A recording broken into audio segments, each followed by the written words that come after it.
Hi, my name is Reverend Bruce Swingle, and I am the lead chaplain at the Stratton VA Medical Center in Albany, New York. The title of this presentation is Preventing Gun Violence and Suicides, All Hands on Deck. I would like to start with a quote from Pierre Teilhard de Chardin. We are not human beings having a spiritual experience. We are spiritual beings having a human experience. We truly are spiritual beings having a human experience. In our world today, that experience can be intensified by exposure to other and self-directed violence, much of which we may feel powerless to change. But we don't have to stand idly by, and so we are asking for your help. Let me explain. The Department of Veterans Affairs recognizes that violence prevention, especially the prevention of suicides, is an effort that requires everyone's help to be successful. This is why we have brought this presentation to you today. Most people do not realize that about 2/3 of gun-related deaths are suicides. So today we are asking for your help in two ways. First, we would like you to be able to recognize the warning signs of mental health problems, especially those of a suicide crisis, and be able to help a veteran or anyone who is in crisis by providing support and referral. Secondly, we would ask that you spread the word about the importance of gun safety and distribute the free gun locks we have made available to you and your congregation.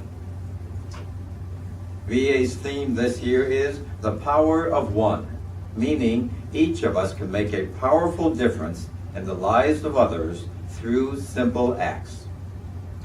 Dr. Joseph Hunter and Ms. Jennifer Corradolo are suicide prevention specialists who will join me in shedding light on just how this can be done.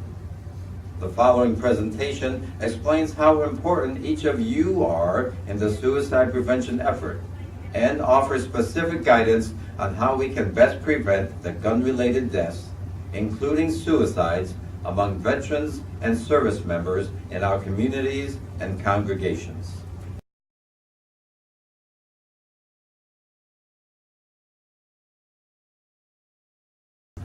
Hi, my name is Dr. Joseph Hunter. I'm a licensed clinical social worker and serve as the VA's local suicide prevention coordinator. The potential to prevent gun-related deaths in our community with everyone pitching in to help is tremendous. This is because we, all of us, hold the building blocks necessary for healing spiritual and emotional wounds. And we owe it to our service members and veterans to make this happen. Most people don't realize how big the problem of suicide really is. The annual rate of suicide is over 44,000 in this country, which represents more deaths than that of HIV and that of flu deaths. Suicide actually is the 10th leading cause of death among American adults, and the suicide rate has been rising significantly each year for the past 15. Unfortunately, 20% of these suicides are by veterans, which translates into approximately 20 veteran suicides each day, and about 2/3 of these veterans are actually not in VA care. In fact, the rate of suicide for veterans among those receiving care has risen only slightly in recent years. However, it continues to skyrocket for veterans who are not in the VA system. The method of suicide most used by veterans is guns. And as Bruce just shared, about 2/3 of all gun-related deaths in the United States are suicides. The majority of these veterans dying by suicide are over 50, and many reside in rural areas. But the rates for our younger veterans, particularly women veterans, are sharply rising.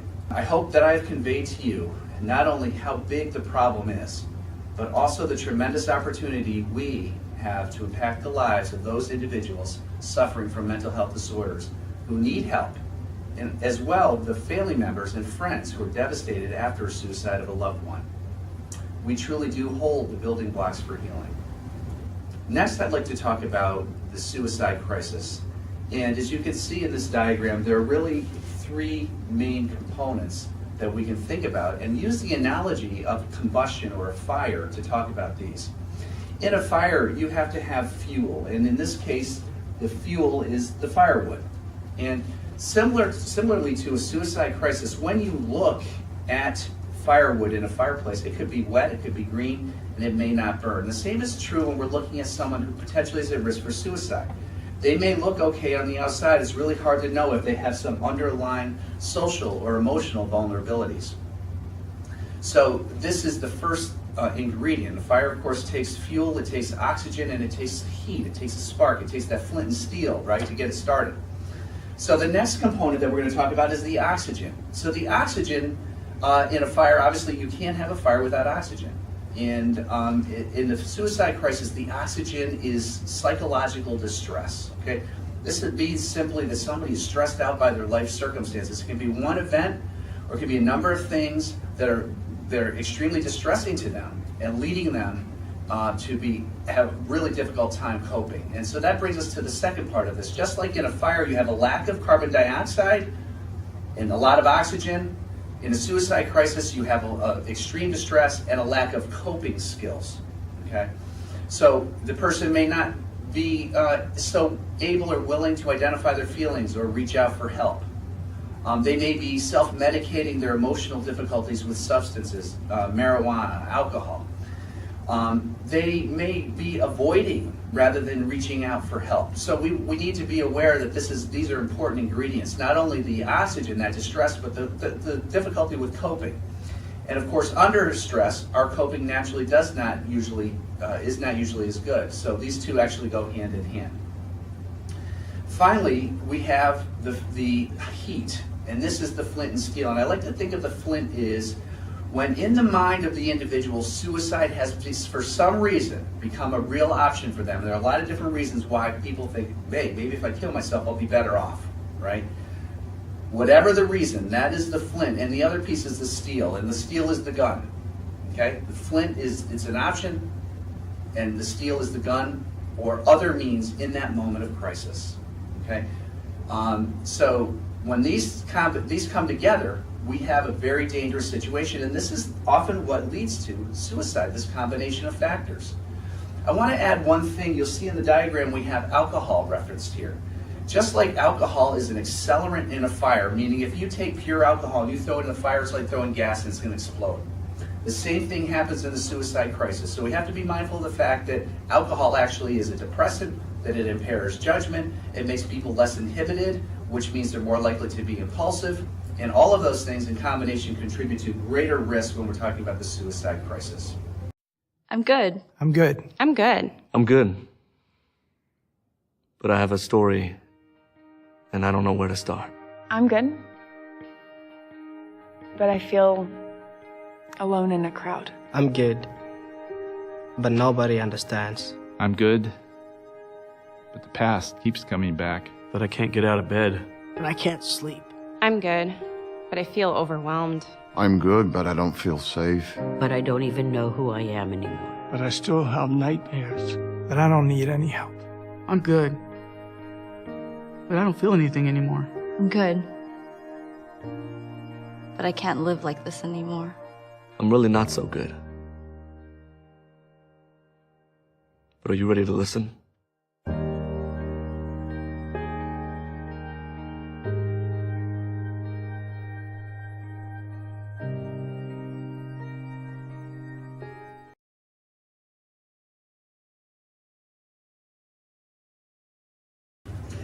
Hi, my name is Jennifer Caradolo. I am a licensed clinical social worker and serve as the suicide prevention case manager for the local VA in Albany, New York. I'd like to help you learn to recognize the warning signs of a mental health crisis. While there are many signs that indicate that someone may be struggling with a mental illness, substance abuse, or neurological condition, these 5 signs are ones that everyone can recognize and easily identify. The 5 signs of emotional suffering are: number 1, you may notice personality changes. You may notice sudden or gradual changes in the way that someone typically behaves. People in this situation may behave in ways that don't seem to fit their values, or the person may just seem different. Number 2, you may notice that the veteran is uncharacteristically angry, anxious, agitated, or moody.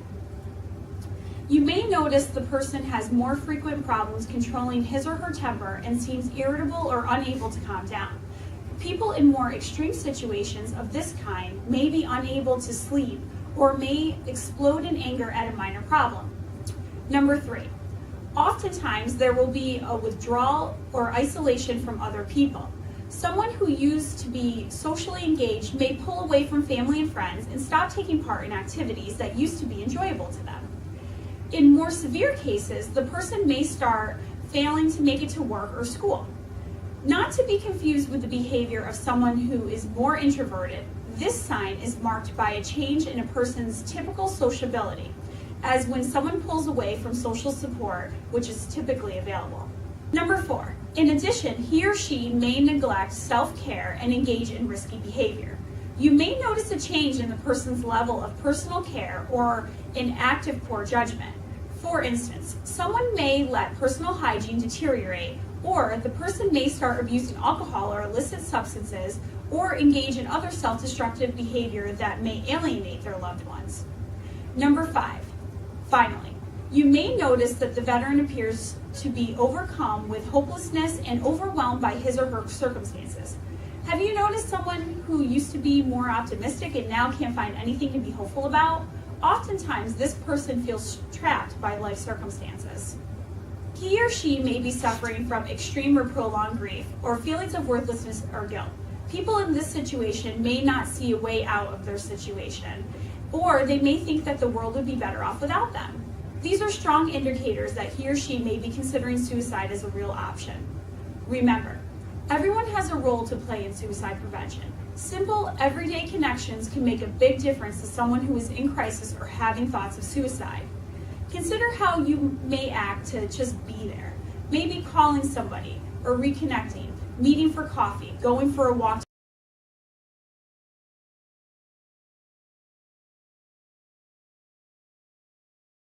Once you have identified someone you are concerned about, it's time to approach them about your concern.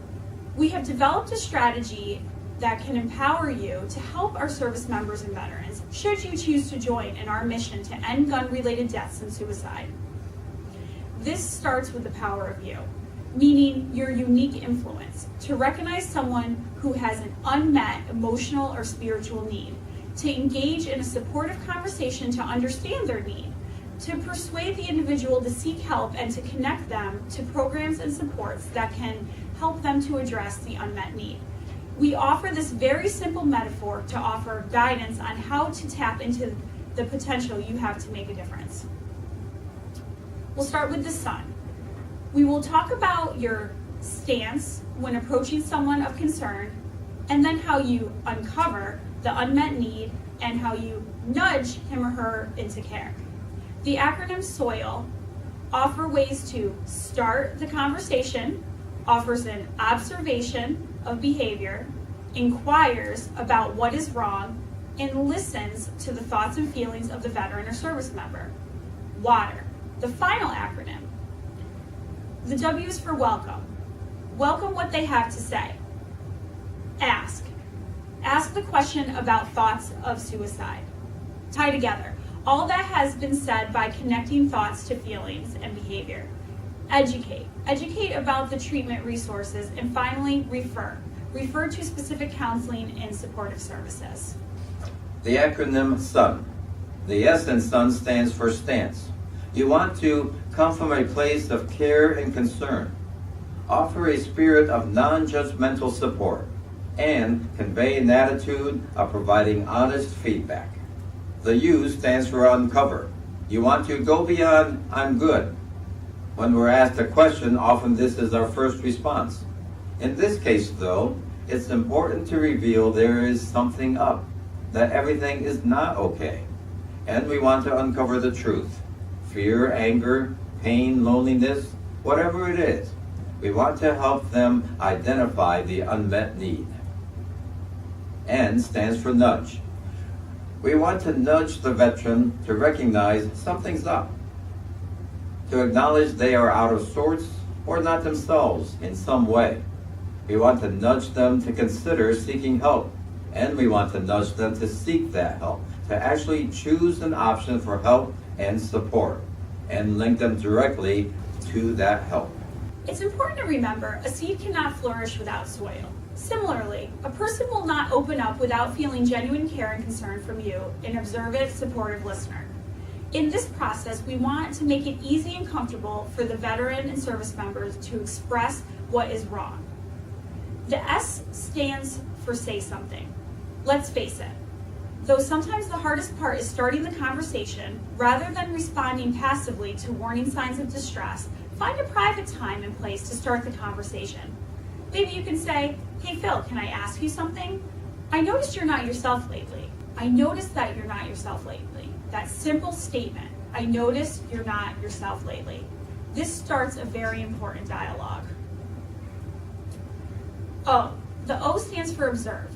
The next thing to do is observe what you say that makes them seem to not be themselves. Use a "you seem" statement. For example, "You seem distant today." It's very important to use a neutral description. We don't want to raise defensiveness or convey criticism in any way. Neutral, not critical observations would include words like distant or distracted, frustrated or on edge, worried, or even tired.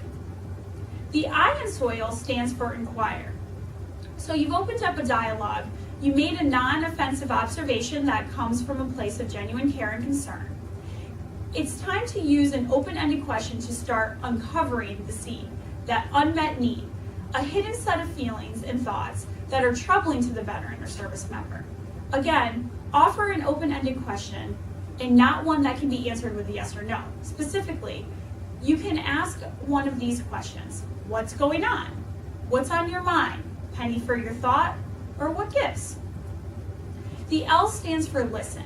This may be the hardest part of the process, to listen without judgment, without immediate advice, without interruption, to observe body language, to recognize feelings, to recognize a specific worry or concern that will be expressed as a thought. If you have taken him or her to this point, if you have him or her talking, you've already made a really big difference. Water is the third ingredient here. We talked about the sun, we talked about the soil, but water will enliven the growth of a seed. Similarly, the following steps will foster a further opening up and then offer direction for help. Beyond listening, we want to welcome the W in water, the information shared, to encourage the veteran to say more. Specifically, using a restatement is a very powerful way to help someone open up further about a concern. Here's an example of how to make a restatement. After starting the discussion, you learn that this veteran, we'll say in this example that this is your cousin, has not been sleeping well. So she goes on to say to you, "I'm just not getting enough rest. I feel like I'm tossing and turning all night." Quite simply, you might say back, "So you're doing a lot of tossing and turning throughout the night." This is the restatement.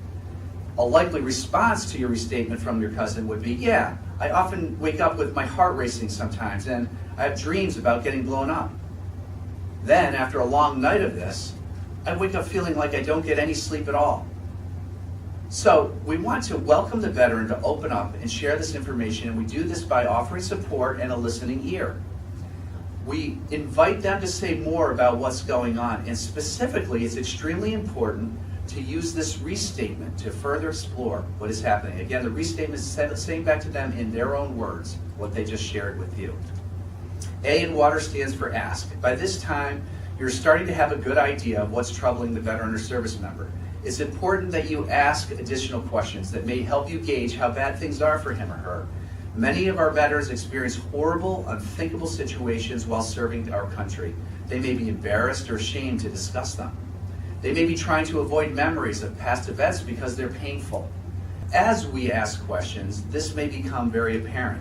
Unfortunately, when these deeper issues are not addressed, there's a greater risk that the veteran may consider suicide as an option to escape these memories and feelings. So we must approach the veteran with a great deal of concern and respect as we seek to understand what is going on from their perspective.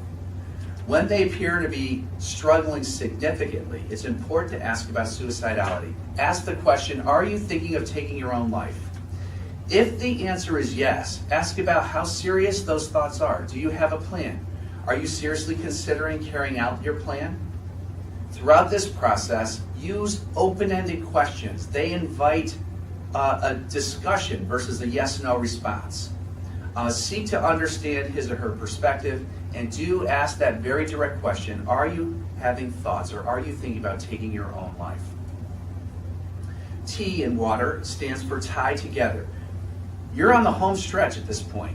You started a very important dialogue, you uncovered an unaddressed issue or an unmet need, and you've started the healing process just through this dialogue alone, but it's time to bring it home.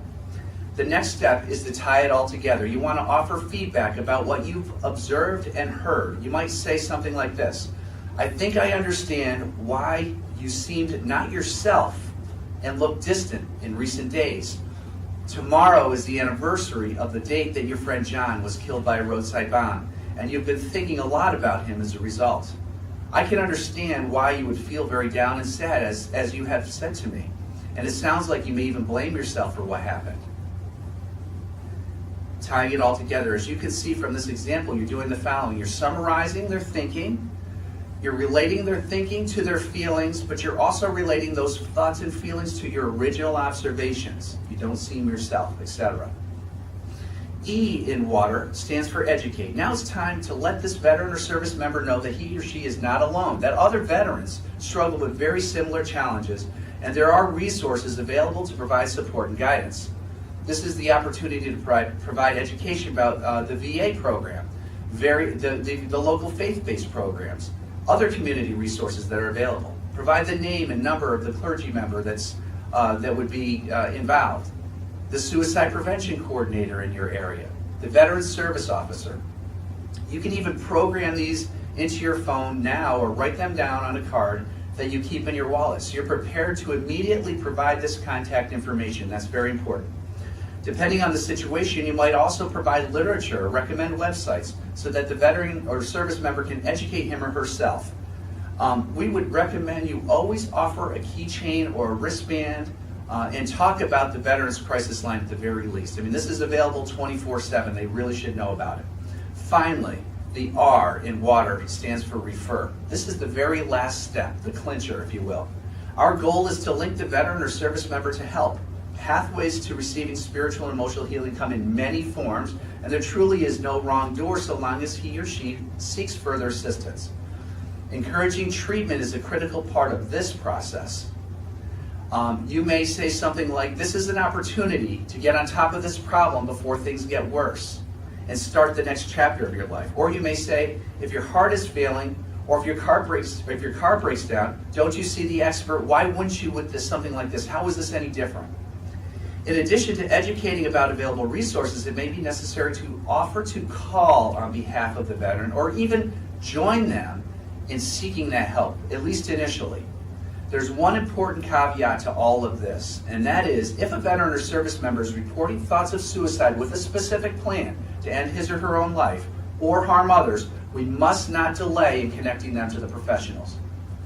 If he or she is not willing to talk to someone on the crisis line, or one of the suicide prevention specialists at the VA right away, we want to call 911 or go to the nearest emergency room. Under these circumstances, an immediate plan for their safety is critical.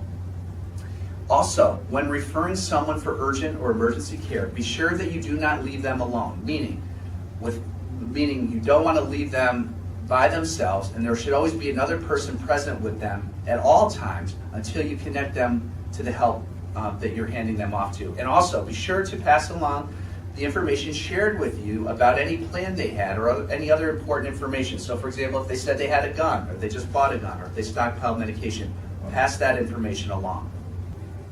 We have made a wallet-sized reminder card to help you remember this process. We encourage you to keep this in your wallet or purse or on your person and practice this dialogue with a friend or family member until you are comfortable with this process. In addition, we are providing gun locks and other materials to aid in this process, including keychains and wristbands. We hope that you will liberally give these materials out. We will now go to a dialogue affectionately entitled, Remember Uncle George.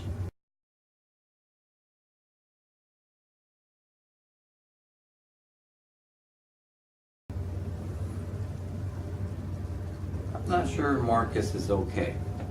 He looks very tired and disheveled. He's been more irritable with his wife Sue lately. He hasn't gone to church in over 2 months. He used to go every week. Maybe I should see what's going on with him. Let me think this through.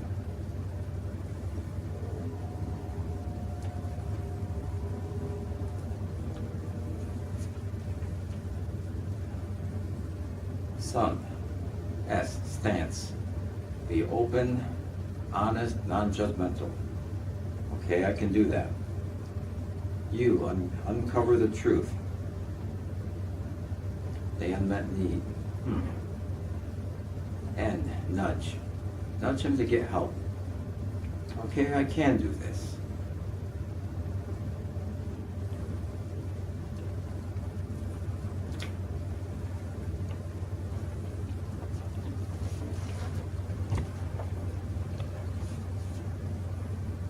Can I ask you something? Yeah? You don't seem yourself lately. What do you mean? I don't know. You seem distracted, worried, something. What's going on? I'm fine. No, something is definitely up. What gives? You wouldn't understand. Try me. Let's see. I'm all ears. The dream is back. The dream from Vietnam? Really? Yeah, really.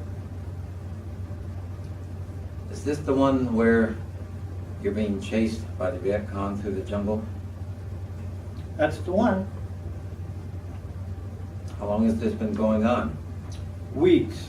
I haven't had a good night's sleep in weeks. I'm restless, tossing and turning for hours. So you've been having this nightmare for weeks, tossing and turning every night? I wake up terrified and completely covered in sweat. I'm too old for this stuff. And you're experiencing intense fear at the same time? Yeah. That and shame because of what we did in the village. I see the faces of the children. I just can't take this anymore. I'm exhausted and fed up. How bad is this? Are you having thoughts of taking your own life? You know, thoughts of suicide? Yeah, of course. Every morning, I feel like a shell of a person, like I'm dead inside. I don't want to be a drag on Sue or anyone. I think you're better off without me. I'm really glad you told me about this. I'm sorry things have been so bad lately.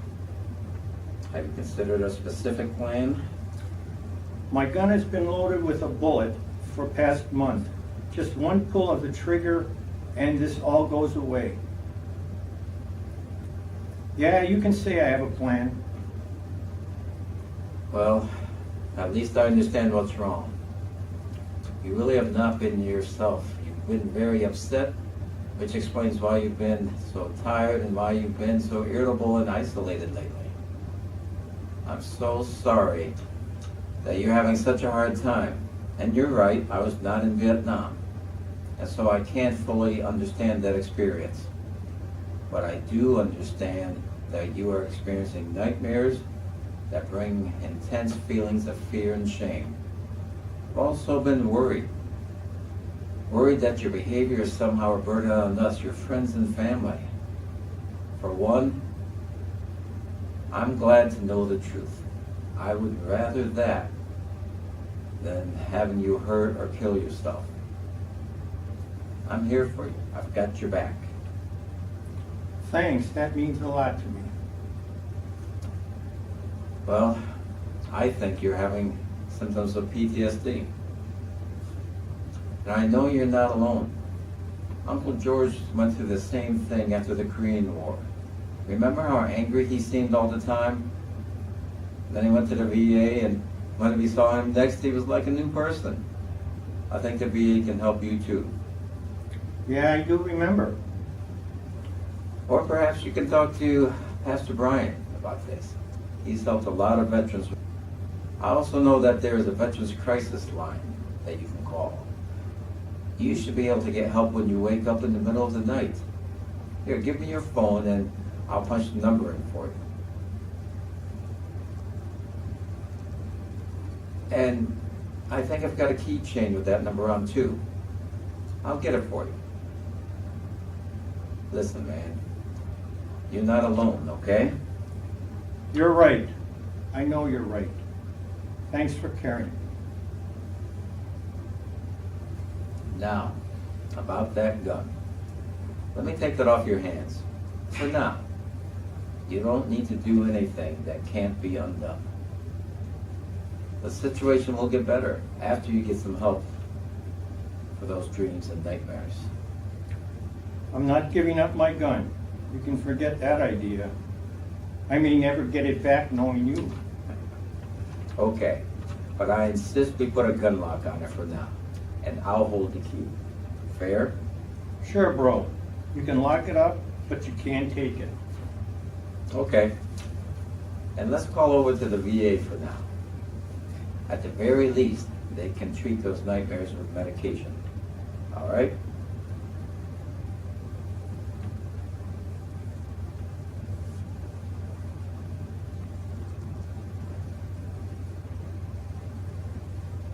Hi, my name is Harold Smith, and I'm here with my brother Marcus, who is a Vietnam-era veteran. He's been having nightmares and thoughts of suicide.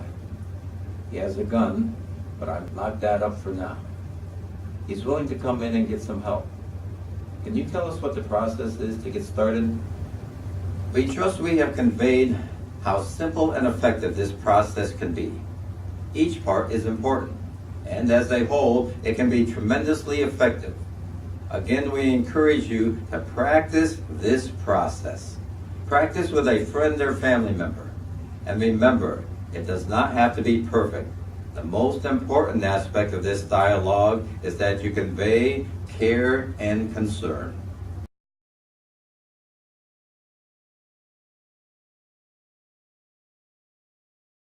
I'm going to talk briefly about the Veterans Crisis Line. After 9 years in operation, the Veterans Crisis Line has taken over 2.5 million calls and rescued over 66,000 veterans and service members in crisis. As you can see, the VA offers much more than a crisis line. By going to the National VA website, a veteran or service member can take a self-test to explore the meaning of his or her own mental health symptoms, or use the chat option to talk to the crisis line responders directly through a one-on-one chat. Also, a text option, 838-255, has been very popular with our veterans. So as you can see, the Veterans Crisis Line is an incredible resource, and it's important that all veterans and service members know they can call at any time, 24/7. We are now going to turn our attention to the importance of securing guns to create a barrier to an impulsive act.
As this video showed, the danger of gun accidents or violence is very real. However, guns can be secured.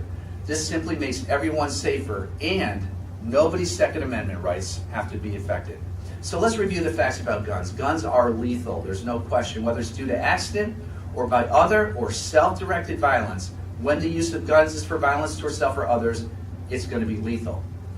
In addition, it also often involves an impulsive act, meaning they're doing it without really thinking through the consequences. And unfortunately, with guns, it's an act that can't be undone. Therefore, creating barriers to an impulsive act or to an accident with a weapon is a very important strategy to prevent suicide and promote safety in the home. In a moment of crisis, suicide may seem like the best option. However, situations that drive suicide urges and intent are momentary, and difficult situations improve. And in fact, most people who attempt suicide and live are very glad they're still alive. There are sensible strategies that can be employed to prevent unintended deaths by guns. In truth, the best strategy to prevent unintended death by guns is to ensure that there is no access to those guns, which is accomplished by at least temporarily removing them from the home and other areas of easy access, especially during times when there's heightened risk for self or other directed harm, or when children might access those weapons. Alternatively, locking a gun in a gun cabinet and giving the key or combination to others, especially during times of risk, as I said, creates a barrier to an impulsive act. Placing gun locks on the guns and giving those keys to someone else for safekeeping is another strategy to reduce impulsive deadly violence. Finally, removing all the bullets from access or locking them separately without access by key or combination can also be an effective method. You can't shoot a gun without the bullets. The sniper just popped up out of this little hole, and he fired, and opened fire. And I remember saying, God, make it stop. And it didn't stop. A couple guys got wounded. And I marked that as the day I gave up the God of my childhood, because that God just didn't make sense. So for 10 years, I didn't have that support system because there was no church where I felt welcome or felt I could belong. When I joined the military, I was very religious. I felt God gave up on me. One day, after a really bad day, I literally cursed God, man. And it was something that I was brought up not to do. I was raised in a parochial school system, and I went on to a Jesuit college, Jesuit training. After Vietnam, there was a period there of a number of years that I didn't do anything. As I was drinking, I was not going to church. That was the last thing on my mind. My mom would take my boys to church. But, of course, I wasn't into it. I was raised in church, but I just kind of lingered away from it. That was one of the things that I lost over in Vietnam. I lost my faith in God. Couldn't understand how He could allow some of the things that I saw. Spirituality is a very delicate subject when depression and mental illness or whatever, mental health, because there's that stigma that, well, you have God, you shouldn't have depression. But I was always talking to my pastor. I've always had a spiritual authority that I submitted to, and he encouraged me. He says, no, that's not the case. You take medicine for cholesterol. Mental illness is a disease that you can help. Don't feel guilty. You don't feel guilty for diabetes. You don't feel guilty for getting the flu. Let's treat this. That's when I started branching out, talking to teachers in church and finding out, hey, there's vets in church here. And one of them's a licensed counselor, very good at it. And he sat down and we talk, and he offers suggestions and pointers. I started going back to church. I talked with the bishop of my church, and we started working through a few things, and he suggested I go see somebody. He was a psychiatrist that went to the same church I did. He was very understanding. He helped bring some religious end of it, which brought me some healing, I felt. Once I got my head clear on that, many, many years ago, I got back into my faith and very, very active in my faith. I started reading the daily word every day, and that strengthened me. And the more I was in church, the better I felt. I turned to my church, and they helped me with my faith. and my belief to also not take things into my own hand and to begin to change myself for the better.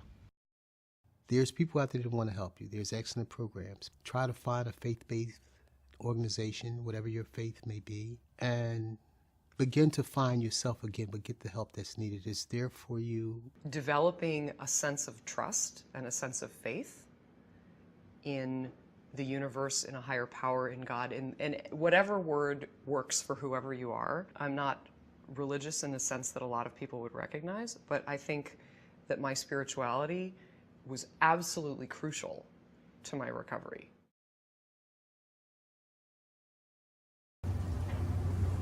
On behalf of the Department of Veterans Affairs, our suicide prevention team, and chaplain service, I would like to thank you for being part of this enormously important endeavor. Our veterans have served us. Mindful of the invisible wounds that torment many of our veterans, we can now serve them.